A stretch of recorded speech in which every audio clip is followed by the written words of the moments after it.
ചെന്താമര വിരിയും പോലൊരു പുഞ്ചിരി നൽകൂലേ പലവട്ടം കാത്തു നിന്നു ഞാൻ കോളേജിൽ മൈതാനത്ത്.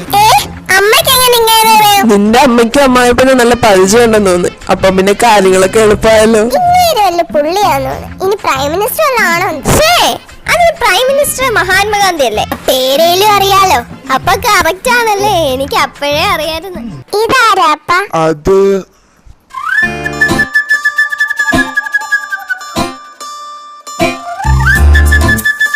എന്താണ് രാവിലെ ഒരു ചിരിയൊക്കെ? അതെ, ഞാൻ ഒരാളെ പ്രൊപ്പോസ് ചെയ്യുന്നതിനെ കുറിച്ച് എന്താ അഭിപ്രായം? വളരെ മോശം അഭിപ്രായമാണ്. അല്ല, ആരാ ആള്? അല്ലേലും നിന്റെ ഒക്കെ അഭിപ്രായം ആർക്കാണ്? പിന്നെ ആള് ക്യാബറിന്. അവളോ? പോടാ, അവള് നമ്മുടെ ചങ്കത്തിയില്ലേ? അവളോട് എങ്ങനെയാന്നൊന്നും ചോദിച്ചാൽ എനിക്ക് അറിഞ്ഞൂടാ. എനിക്ക് തോന്നില്ല അവൾ അക്സെപ്റ്റ് ചെയ്യുമെന്ന്. പിന്നെ അക്സെപ്റ്റ് ചെയ്യാതെ ആരെങ്കിലും ഈ സുന്ദരനും സുമുഖനുമായിട്ടുള്ള എന്നെ പോലത്തെ ഒരാളെ റിജക്ട് ചെയ്യുമോ? ആഹാ, ഇനിയിപ്പൊ കാര്യങ്ങൾ എളുപ്പമായല്ലോ. അതൊന്നുമില്ല. അല്ല, ആരാ ആള്? പുതിയതായിട്ട് ഇവിടെ ചെറുക്കനുണ്ടല്ലോ, ഒരു കണ്ണാടി വെച്ച് ഉണ്ടാക്കുന്നത്. അത് ഞാനാണോ? ഓ, നീ പറഞ്ഞു. ആ, അങ്ങനെ. പക്ഷെ എടി നീ പോയി പ്രപ്പോസ് ചെയ്തോ? നിന്നെ ആരാ അക്സെപ്റ്റ് ചെയ്യാത്തെ? പോട്ടടാ, അവളെക്കാളും നല്ലൊരു പെണ്ണിനെ നിനക്ക് കിട്ടും. അവളെക്കാളും നല്ല പെണ്ണോ ഈ ലോകത്ത് അങ്ങനെ ഒരാളില്ല. ഏത് സിനിമയാ? എന്ത് കഥയാണെങ്കിലും നല്ല ഊള്ള കഥ. പിന്നെ എന്റെ ചായ ഉണ്ടാണ് ഞാൻ അഡ്ജസ്റ്റ് ചെയ്തത്. ഞാനൊന്നുമില്ല. അച്ചാച്ചന് അത്ര ഇഷ്ടമാണ്. മോനെ, എനിക്കിപ്പോ കുടുംബമൊക്കെ ഉണ്ട്. അത് കുളം തോണ്ടരുത്. കുടുംബത്തെ എങ്ങനെ കുളം തോണ്ടാൻ പറ്റുന്ന? ഇങ്ങനൊന്നും നീ ചോദിക്കല. നിന്റെ ചോദ്യം കേട്ടിട്ട് നീ കരച്ചിൽ വരുന്നു. അച്ചാച്ച എന്തായാലും എടുത്തോ. ഒഴിവാക്കാൻ നോക്കുന്നോ? കേട്ടോട് യാതനെ അവൻ നിന്നെ ഒഴിവാക്കാൻ നോക്കുന്നു. നിന്റെ അപ്പം പറയുന്ന കേട്ടോ, ഇങ്ങനെ പോയ റോസ് നിന്റെ വെങ്ങളാവും. ഇതിനെ സമ്മതിക്കില്ല. എന്നെ കല്യാണം ആലോചിക്കേണ്ട സമയത്ത് നിങ്ങൾ രണ്ടാം ഘട്ടം ആലോചിക്കുന്നു.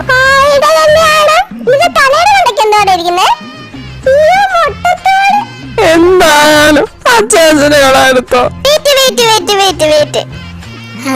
എന്തിനാ സ്റ്റീഫൻ അങ്കിളിനെ അച്ചാച്ചെന്ന് വിളിക്കുന്നേ? അയ്യോ, അതെ, സ്റ്റീഫനേക്കാൾ 2 മാസത്തിന് ഇളയതങ്ങിയത്. അതുകൊണ്ട് ബഹുമാനത്തോടെ വിളിക്കുന്നേ. നിനക്കൊന്നും അറിയില്ലല്ലോ. ഇതെനിക്ക് അങ്ങോട്ട് ദഹിക്കുന്നില്ല. എന്നാ പിന്നെ കുറച്ച് അരിഷ്ടം വാങ്ങിച്ചു. അരിഷ്ടം കുടിച്ചാലും ദഹിക്കൂന്ന് തോന്നുന്നില്ല. എന്നാ പിന്നെ ഒരു കോൾ എടുത്തു. കോല് വെച്ച് കുത്തിയാലും ഇത് ഇറങ്ങുമെന്ന് തോന്നുന്നില്ല. ഞാൻ കുത്താൻ സഹായിക്കണോ? ഒന്ന് മിണ്ടായിക്കാപ്പാ. എന്തോ ചീന് നാറുന്നുണ്ട്. അത് ഇന്നലെ രാത്രി കഴിച്ച മീനിന്റെ ആയിരിക്കും. അല്ലെങ്കിൽ ഹോസ്റ്റലിലെ ഫുഡ് എപ്പോഴും ദഹിക്കാറൊന്നുമില്ല. ഓ, അങ്ങനെയാണല്ലേ. ഇത് കഴിയുമ്പോ പറയണേ, ഇവന്മാരെ കൊണ്ട് കടലിൽ മുക്കിട്ട് കൊറേ പണിയുള്ളതാ. അമ്മച്ചി, നിങ്ങൾ ആരുടെ തള്ളയാണല്ലോ എനിക്ക് കുഴപ്പമില്ല. പക്ഷെ ഞങ്ങളെ 8 തള്ളയുടെ കൂടെ വിടല്ലേ. അപ്പ പറ, അപ്പ നിങ്ങളുടെക്കാൾ ഇളയതാണ്. അങ്ങേരെന്നെക്കാൾ 2 മാസത്തിനാ മൂത്തേന്ന് എനിക്ക് അറിഞ്ഞൂടാ. പക്ഷെ ഞാൻ ഫസ്റ്റ് ഇയർ പഠിക്കുമ്പോ ഇവരൊക്കെ 3rd ഇയർ. അപ്പൊ അങ്ങനെയാണല്ലേ കാര്യങ്ങള്.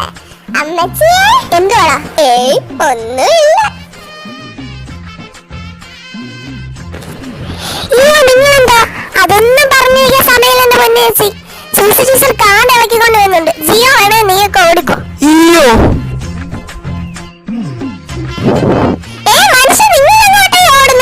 ഇന്നലെ എല്ലാത്തിനും കാണിച്ചു കൊടുക്കുന്നുണ്ട്. എന്റെ പൊന്നു സൂസി, നീ അവരെ വിട്ടേക്ക. അവര് പിള്ളേരല്ലേ. പിന്നെ നാളെയാണല്ലോ അവരെ റീടെസ്റ്റ് എഴുതിക്കാലോ. ഇത്തവണ ഇവന്മാരിങ്ങനെ വിട്ടാ അടുത്ത എക്സാമിന് ഇവന്മാരിങ്ങനെ കാണിക്കൂലേ? അയ്യോ, ഒന്ന് ഫിസിക്സ് എക്സാം ആയിരുന്നു. അതിനെ ഇന്നലെ പറഞ്ഞോണ്ടിരുന്നു. ഇനി എന്താ നോക്കുന്നത്? ഇറങ്ങി ഓട്. അതിനെന്തോ ഇനി സമയമില്ല. നമുക്ക് 4 പേർക്ക് രക്ഷപ്പെടാം. അത്രയ്ക്കായോ?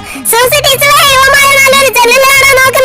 എന്റെ മുള്ള വരികയാണെങ്കിൽ അത് വേറെ വരവായിരിക്കത്തില്ല. അല്ല, ചായ കുടിക്കുന്നോ? ചായ തരാന്ന് വിചാരിച്ചതാ. വേണ്ടേൽ വേണ്ട. അയ്യോ വന്ന് ഫിസിക്സ് എക്സാം എഴുതാതിരിക്കാൻ സ്വന്തം കാല് തല്ലി ഓടിച്ച് കിടക്കുവാണല്ലേ. അല്ല മോളെ, കാല് തല്ലിടിച്ചത് ഈ മാമനോ ആടുമൻ തള്ളേ നിങ്ങൾ എന്നെക്കാളും 10 വയസ്സിന് കൂട്ടയാ. ഇവന്റെ കാലൊടിഞ്ഞു. ഓക്കെ, ഞാൻ എന്നെ വിട്ടിരിക്കുന്നു. നിങ്ങളെ കാലൊടിഞ്ഞ എക്സാം ഏതാനെ? ഇവന്റെ കാലൊടിഞ്ഞ എന്റെ ധർമ്മസങ്കടത്തായിരുന്നു ടീച്ചറെ. അതുകൊണ്ട് എക്സാം എഴുതാന് ധർമ്മസങ്കടക്കാർക്ക് ഞാൻ പുതിയ ക്വസ്റ്റ്യൻ പേപ്പർ ഇട്ടിട്ടുണ്ട്. നാളെ അല്ലാണ്ട് വന്നത് എഴുതിക്കോളാം. ടീച്ചറെ എനിക്കൊട്ടും ധർമ്മസങ്കടമില്ല. നമുക്ക് പോവാം. സാറേ നമുക്ക് എനിക്ക് സിനിമ കാണണേ. അല്ല ടീച്ചർ പോയോ? ഇത് എഴുതിക്കളവൻ, ഞാനിങ്ങനെ പഠിപ്പിച്ചിട്ടില്ലല്ലോ. ഹലോ ടീച്ചർ പോയോ? മാമ പേടിക്കണ്ട, തിരിച്ചു നോക്കോ. ടീച്ചർ ഇനി വരൂല. ഏതോ പ്രാന്തനാന്ന് തോന്നുന്നു. ശരി ആന്റി. ആന്റിയോ? ജോൺ സാറ് എന്നെ കണ്ട അത്രയ്ക്ക് പ്രായം തോന്നിക്കുവോ? അതിലും കൂടുതൽ തോന്നിക്കും. എന്തുവാ? കണ്ടാ 18 വയസ്സ് തോന്നിക്കൂന്ന്. എന്താണ് കാടിളക്കി കൊണ്ടുവരുന്നേ? നീ ഒന്നോടൊന്ന് സൂക്ഷിച്ചു നോക്കിക്കേ. എന്തോന്നാ മനുഷ്യ ഇത്? അപ്പുറത്തെ വാർഡിന്ന് എന്റെ കൂട്ടുകാരൻ തന്നതാ. അത് പ്രാന്തമായിട്ട് വാപ്പല്ലേ? അമ്മച്ചി എന്തിനാ അതിന് നെട്ടുന്നേ? അതെ, ഇതൊക്കെ സ്വാഭാവികമല്ലേ. നീയൊക്കെ സൂസി ടീച്ചർ കാടിളക്കി കൊണ്ട് വരുമെന്നാണ് ഉദ്ദേശിച്ചത്, അതോ എന്റെ അപ്പനോ? സൂസി ടീച്ചറിനെ ഉദ്ദേശിച്ച്. അയ്യോ, എന്റെ ഉണ്ടക്കണം എല്ലാം അടിച്ചു. ഞാൻ എന്തിനു കൊള്ളാം? എനിക്കൊന്നും പറ്റിയില്ല. പെണ്ണിന്റെ കാലം ഒടിഞ്ഞ്. നീയാണോ തല്ലി ഓടിച്ചേ? എന്താ, നമുക്ക് പോയി നോക്കാം. നല്ല പരിചയമുള്ള ശബ്ദം. അതെന്റെ അനന്തരങ്ങളുടെ.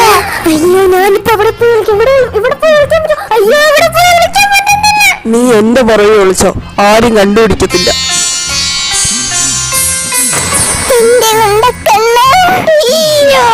എന്തായാലും പ്രാരാബ്ദങ്ങൾ സഹിച്ചാലേ ഇവിടെ എത്തിയതോ.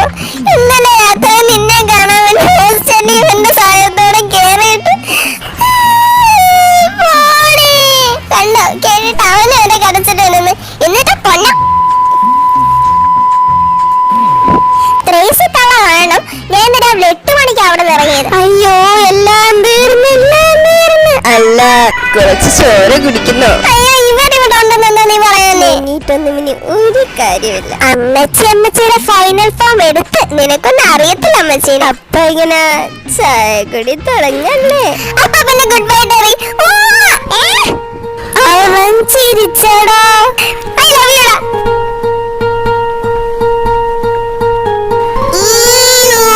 എന്തോ നീയോ നമ്മൾ കണ്ടായിരുന്നേ അവന്റെ ഏരിയയില്. എന്തായാലും ഇത്രയൊക്കെ ആയില്ലേ?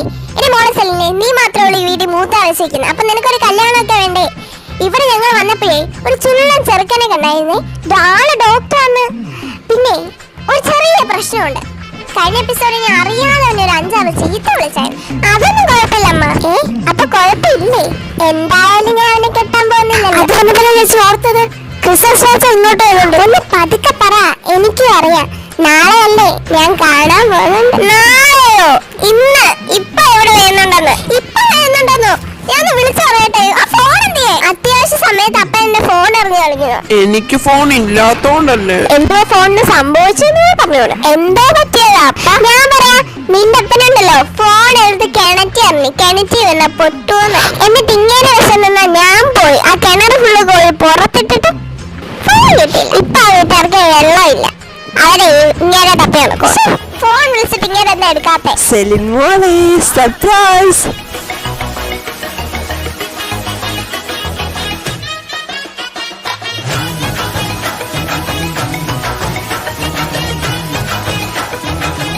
ഇനി നീ ആരാ? ആന്റി ഞാനോ? ഞാൻ ക്രിസ് ജേക്കബ്. അച്ചാച്ചനോ? സെലിനെ, ഇത് നിന്റെ ആരാ? ബ്രദറോ?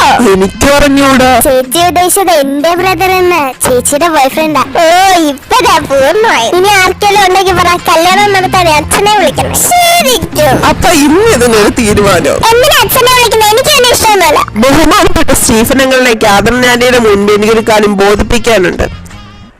ഇവക്ക് ബെന്നിനെ ഇഷ്ടമാണ്. എനിക്ക് പണ്ടേ അറിയുന്നത് സ്ട്രൈറ്റ് അല്ല. അയ്യേ, ഇവനല്ല, റോസിക്ക് ബെന്നിനെ ഇഷ്ടമാണ്. ശരിക്കും റോസി ചേച്ചിക്ക് എന്നെ ഇഷ്ടമാണ്. നീ എന്നെ നാണം കെടുത്തി. ഇഷ്ടമാണോന്ന് ചോദിച്ചാ എനിക്ക് പിന്നെ അത്രയ്ക്കൊന്നും ഇഷ്ടമല്ല.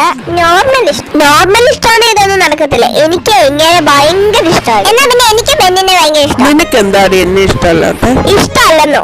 ഇഷ്ടമല്ല അല്ലായിരുന്നെങ്കിൽ നിങ്ങളെ ഞാൻ ഇത്ര കൊല്ലം സഹിക്കുമായിരുന്നു. ഞാൻ കാണാൻ എപ്പോഴും നിനക്ക് പ്രശ്നമല്ല. ഓ അതൊന്നും ഇല്ലെന്നേ. എന്തായാലും ഒരു ദിവസം തട്ടിപ്പോണ്ടല്ലേ. ഇനി നമ്മളെപ്പോഴാ കല്യാണം കഴിക്കാൻ പോകുന്നത്? എനിക്ക് വെയിറ്റ് ചെയ്യാൻ വയ്യ. ഒരു 2-3 വർഷം അപ്പോഴത്തേക്ക് നമുക്ക് സ്വന്തമായിട്ടൊക്കെ ഒരു വീടൊക്കെ വെക്കാൻ പറ്റും. പിന്നെ നിങ്ങളെക്കാളും കുറച്ചുകൂടെ ഗ്ലാമർ ആണ്. എനിക്ക് വയ്യ. എനിക്ക് അവളെ ഇഷ്ടമാണ്. എനിക്ക് ഇഷ്ടമല്ലായിരിക്കും. നിനക്ക് അവളെ ഇഷ്ടമാണ്. ചേച്ചിക്ക് എന്നെ എന്നാ കണ്ടിട്ടാ ഇഷ്ടപ്പെട്ടെ? അതാണ് എനിക്കും അറിയാം. ചേച്ചി അല്ല ഇത് കല്യാണക്കാരിയൊക്കെ എപ്പോഴാ? അതിപ്പോ ഒരു 2-3 കൊല്ലം കഴിഞ്ഞിട്ട് മതി അമ്മച്ചി. നീ തന്നെ അമ്മച്ചിയാണ് വിളിച്ചത്. അതെ, എന്നെ ഇങ്ങോട്ട് ഏതോ പെണ്ണിനെ കാണാനോ പെണ്ണ് കാണാനോ അങ്ങനെ വിളിച്ചായിരുന്നു. അമ്മച്ചി പറഞ്ഞ ചെറുക്കിനല്ലാണ്ട് ലവ് മാരേജ് വേണ്ടായിരുന്നു. അറേഞ്ച്ഡ് മാരേജ് തന്നെ മതിയായിരുന്നു. അടിപൊളി ചായ. പ്രേമമുറകിൽ തെറ്റല്ല, ശകലം അപകടമില്ലാതില്ല, ഒട്ടും മുന്നോട്ട് പോകാനല്ല, ശരിക്കും പഠിച്ചിട്ട് കുടിച്ചിട്ട് ചുവച്ചയുടെ ഹൃദയം ഒരു തവണ നിനക്കു വേണ്ടിയൊന്നു തുറക്കാം. നീ തുറക്കുമെങ്കിൽ അതിനൊരുക്കമെങ്കിൽ ഇനി പ്രണയ കഥകൾ ഉരിയാടാം. ഞാൻ ഒട്ടും പൊട്ടും തിരിയാത്തൊരാളല്ലേ, എന്നെ വട്ടം വിട്ടു ചുറ്റിച്ചതു നീയല്ലേ. എന്റെ നെഞ്ചിൽ പടയണി നിന്റെ കണ്ണിനുട്ടം പടി, ഇനിയൊന്നു മാത്രം അറിയാം നീ എന്റെ അല്ലേ. എനിക്ക്